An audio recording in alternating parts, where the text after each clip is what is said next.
ഇന്നൊരു cooking video ആയിട്ടാണ് വന്നിരിക്കുന്നത്. അപ്പോൾ നമ്മൾ ഇന്നൊരു പരിപ്പ് കറിയാണ് ഉണ്ടാക്കാൻ പോകുന്നത്. അതിന് വേണ്ട സാധനങ്ങൾ: പരിപ്പ്, മുരിങ്ങക്കായ്, തക്കാളി, പച്ചമുളക്, കറിവേപ്പില.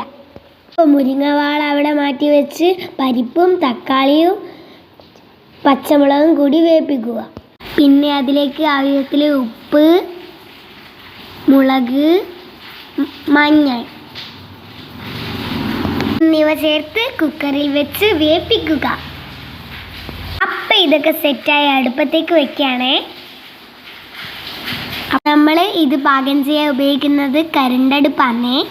കരണ്ടടുപ്പിൻ്റെ പിന്ന് പ്ലഗിലേക്ക് കുത്തി സ്വിച്ച് ഓണാക്കി ഇത് പ്രവർത്തിപ്പിച്ചതിന് ശേഷം കുക്കർ എടുത്ത് വെക്കുക.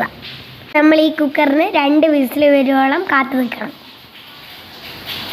2 വിസിൽ വരുമ്പോഴത്തേക്കും പരിപ്പ് വെന്ത് പാകത്തിലാക്കും.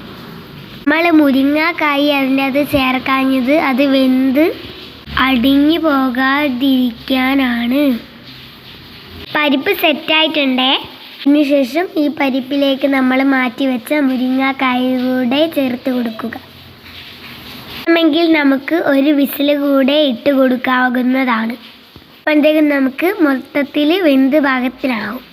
ഇതിന് വറവ് ചേർക്കാൻ വേണ്ടി വായിൽ ഇത്തിരി വെളിച്ചെണ്ണ ഒഴിക്കുക. അതിനുശേഷം ഇത്തിരി കടുക്, വറ്റൽമുളക്, കറിവേപ്പില എന്നിവ ആ വെളിച്ചെണ്ണയിലേക്ക് ഇട്ട് കൊടുക്കുക.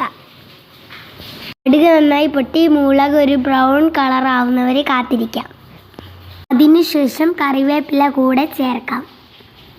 മൊത്തത്തിലൊന്ന് പാകമായി വന്നാൽ അത് ചെയ്ത് നമുക്ക് കറിയിലേക്ക് ഒഴിക്കാം. വറവ് കൂടി ചേർക്കുമ്പോൾ കറിക്ക് മൊത്തത്തിലൊരു ടേസ്റ്റ് കൂടും. സെറ്റായിട്ടുണ്ട്. നിങ്ങളെല്ലാവരും പരീക്ഷിച്ച് നോക്കുക. ഇപ്പം ആയതുകൊണ്ട് തന്നെ ഈ കറിയിലേക്ക് നമ്മൾ ഒട്ടും തേങ്ങ ഉപയോഗിച്ചില്ല. അപ്പോൾ ഇതാ നമ്മുടെ പരിപ്പ് കറി ഇവിടെ റെഡിയായിരിക്കുന്നു. നല്ല നല്ല വീഡിയോസ് ഞാൻ ഇനി അപ്ലോഡ് ചെയ്യുന്നതായിരിക്കും. അവരും സബ്സ്ക്രൈബ് ചെയ്യുക, ലൈക്ക് ചെയ്യുക, സപ്പോർട്ട് ചെയ്യുക. പറഞ്ഞതുപോലെ സെറ്റല്ലേ?